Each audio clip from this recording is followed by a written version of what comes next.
શક્તિપીઠ અંબાજી ખાતે માં અંબાના દર્શનાર્થે આવતા લાખો ભક્તોની સુવિધા માટે શ્રી ઉમિયા માતાજી સંસ્થાન ઊંઝા દ્વારા નવનિર્મિત અત્યાધુનિક જય સોમનાથ JSIW ઉમિયાધામ વિશ્રાંતિ ગૃહનું ભવ્ય લોકાર્પણ કરવામાં આવ્યું છે। આ પ્રસંગે પૂર્વ નાયબ મુખ્યમંત્રી નીતિનભાઈ પટેલે વિશેષ ઉપસ્થિત રહી શાસ્ત્રોક્ત વિધિ સાથે યજ્ઞમાં આહુતિ આપી હતી અને રિબન કાપીને આ ભવ્ય પથિકાશ્રમને યાત્રિકો માટે ખુલ્લો મૂક્યો હતો। આ કાર્યક્રમમાં ગુજરાતના મુખ્યમંત્રી ભૂપેન્દ્રભાઈ પટેલે પણ વિડિયો કોન્ફરન્સિંગના માધ્યમથી જોડાઈને સંસ્થાનના આ સેવા કાર્યને બિરદાવતા પોતાનો શુભકામના સંદેશ પાઠવ્યો હતો।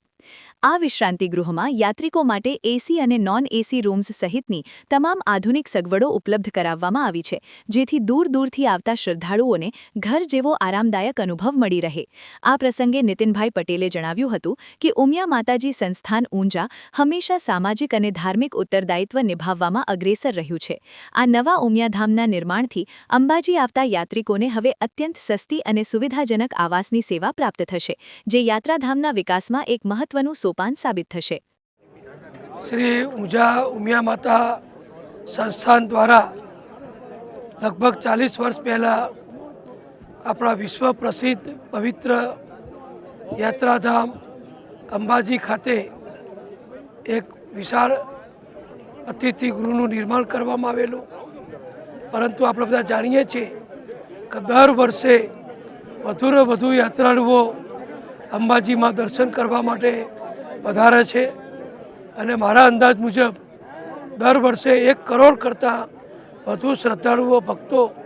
અંબાજી માતાના દર્શન કરવા માટે આવે છે, ગબ્બરના દર્શન કરવા માટે આવે છે। આવતા જતા વધારે યાત્રાળુઓની સુવિધા માટે ગુજરાતના અનેક જ્ઞાતિ સમાજોએ, અનેક દાતાશ્રીઓએ વધુને વધુ અતિથિ ગૃહો, ધર્મશાળાઓ અહીંયા બનાવ્યા છે। એ પણ સંખ્યા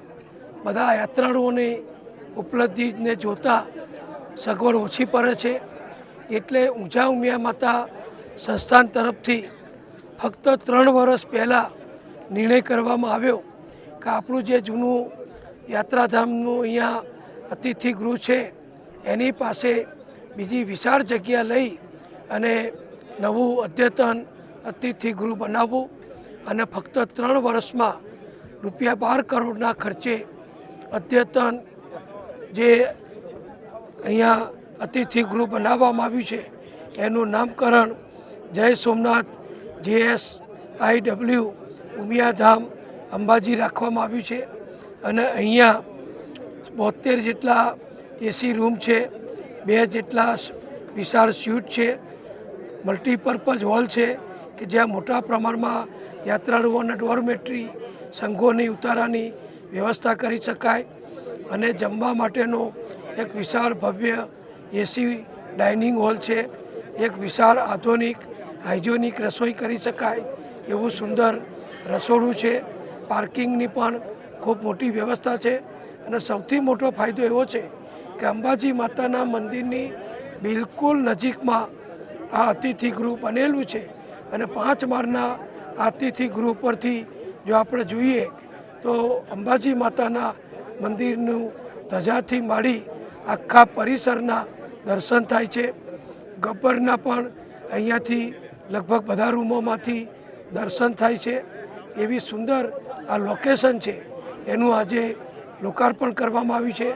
અને આ શુભ પ્રસંગે સર્વદાતાઓનું સન્માન કરવામાં આવ્યું, આભાર માનવામાં આવ્યો અને બધાએ હજુ વધુને વધુ સુવિધાઓ અમદાવાદ સોલા ખાતે જે ઉમિયા માતાનું સંસ્થાનમાં 1600 જેટલા દીકરા દીકરીઓની હોસ્ટેલ બને છે, 800 દીકરાઓ અને 800 દીકરીઓ, એનું આવતા વર્ષે નવા શૈક્ષણિક વર્ષ પહેલાં ઉદ્ઘાટન કરવાનું છે। એ અંગે પણ અહીંયા બધો ખ્યાલ આપવામાં આવ્યો। એટલે ઉમિયા માતાના આશીર્વાદથી સમગ્ર કડવા પાટીદાર સમાજ ગુજરાતમાં, ભારતમાં અને વિશ્વમાં જે પ્રગતિ કરી રહ્યો છે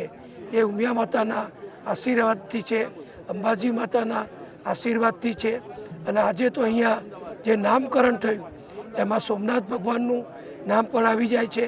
અંબાજી માતાનું નામ પણ આવી જાય છે અને ઉમિયા માતાનું નામ પણ આવે છે અને આ અતિથિ ગૃહમાં દરેક જ્ઞાતિ જાતિને અહીંયા રહેવાની વ્યવસ્થા વ્યાજબી રાહત દરે આપવામાં આવશે.